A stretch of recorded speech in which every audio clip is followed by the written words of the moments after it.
आए भैया, होली का बड़ा सुंदर महीना चलता।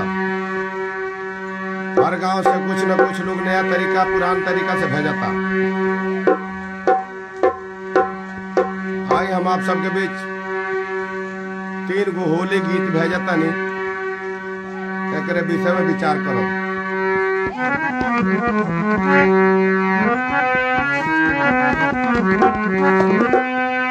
यारे गैला कमाए आरे घर छोड़ी बहरिया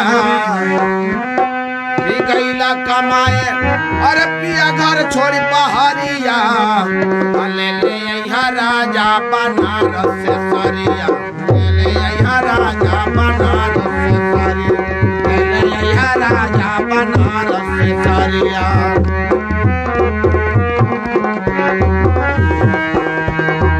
बनारस से सरिया ले ले यहाँ राजा बनारस से सरिया ले ले यहाँ राजा बनारस से सरिया। अरे पकौड़िया बन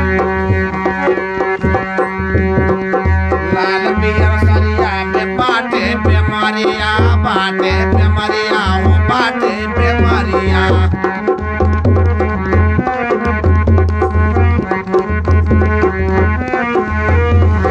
लाल पियर सरिया में बाटे बेमारिया बाटे बेमारिया हो बाटे बेमारिया।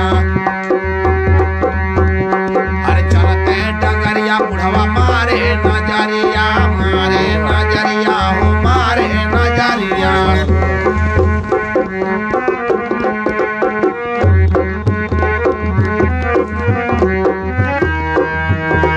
और लड़का निहार सब हमरो कमरिया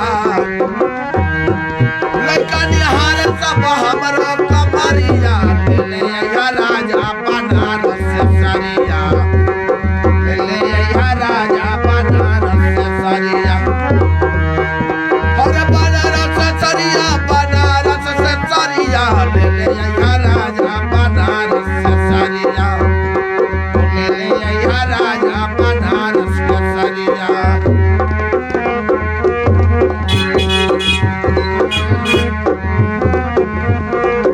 अरे काला साड़ी बनारस वाली चाहिए बनारस वाली चाहिए बनारस वाली चाहिए।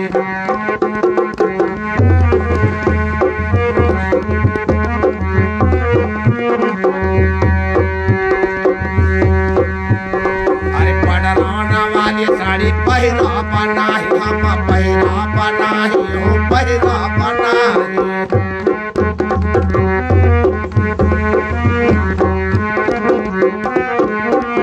अरे काला साड़ी बनारस वाली चाहिए बनारस वाली चाहिए बनारस वाली चाहिए। अरे पडरौना वाली साड़ी पहिरा बनाही हम पहिरा बनाही हो पहिरा बनाही। और बड़ा निकला खिड़किया बजरिया और बड़ा निकला खिड़किया बजरिया ले यहाँ राजा बनारस के सरिया ले यहाँ राजा बनारस के सरिया बनारस के सरिया बनारस के सरिया ले यहाँ राजा बनारस के सरिया।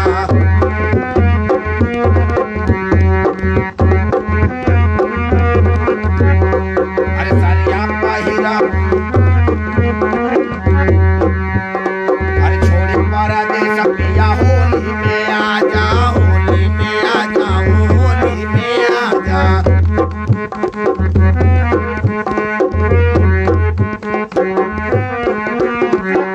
छोड़े परदेस पिया होली में आजा होली में आजा होली में आजा। प्रभु जय सवाल ले ले होली में माजा होली में माजा होली में माजा। राजा राम साहनी के बढ़ल बेमारिया ओ राजा राम साहनी के बढ़ल बेमारिया ले यहाँ राजा बनारस